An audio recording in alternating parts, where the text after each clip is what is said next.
Alright, usapang G-Gibbs pa rin tayo mga idol. As I said in my last upload about ni G-Gibbs to cash conversion na may title na Tips para iwas scam sa pag-convert ni G-Gibbs. So may part ako doon na sinabi ko na ipapakita ko sa inyo kung paano magbayad ng credit card gamit ang G-Gibbs offer ni GCash. Today, I present to you on how to pay our credit card using G-Gibbs. So, sad to say, majority ng ating viewers ngayon is sa mga may credit card lang. Kung wala po kayong credit card, samahan nyo na lang ako mga idol. Tara na, pag-usapan natin yan right after the intro.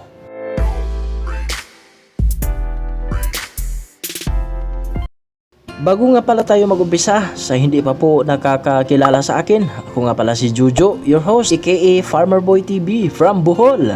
So, disclaimer po mga idol, all information that I documented and presented to you starting my G-Loan video down today is just part of my GCash journey. Wala pong kinalaman ang GCash nito at hindi po nila ako binabayaran just to promote their services.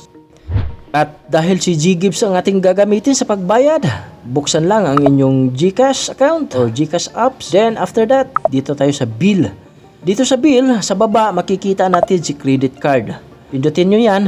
Dito makikita natin ang listahan ng credit card na available si G-Gibbs. So piliin po ninyo kung anong credit card meron po kayo. For example, si Metrobank. Metrobank yung ating babayaran ngayon.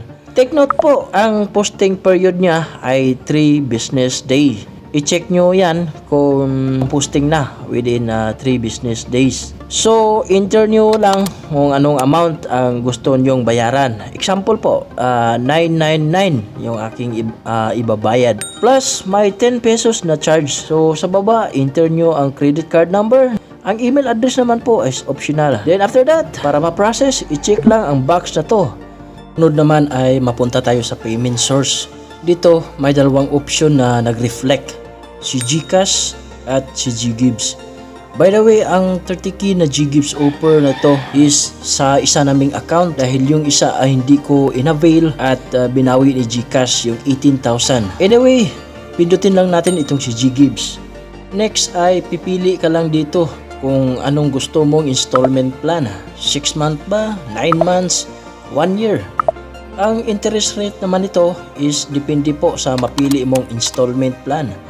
Kung gusto mong bayaran lang ng maiksing panahon, ay medyo mataas ang interest. Pero if 1 year naman, mababa lang. Para ma-process, i-check lang ang box na to. Then after that, pay with G-Gibbs. Ganun lang kadali magbayad ng credit card gamit si G-Gibbs. Tapos agad. Now, i-check lang natin ang ating G-Gibbs dashboard kung ito ba ay nakaltasan. At ayan na nga mga idol, yung 30k na offer may 19,991 na lang. Anyway, paano naman idol magbayad ng loan ni G-Gibbs? Well, napakadali lang magbayad. Mag-cash in ka lang kay GCash account. Tapos pindutin mo lang itong My Loan. Tapos pay now. Ganun lang kadali magbayad ang ating loan ni G-Gibbs.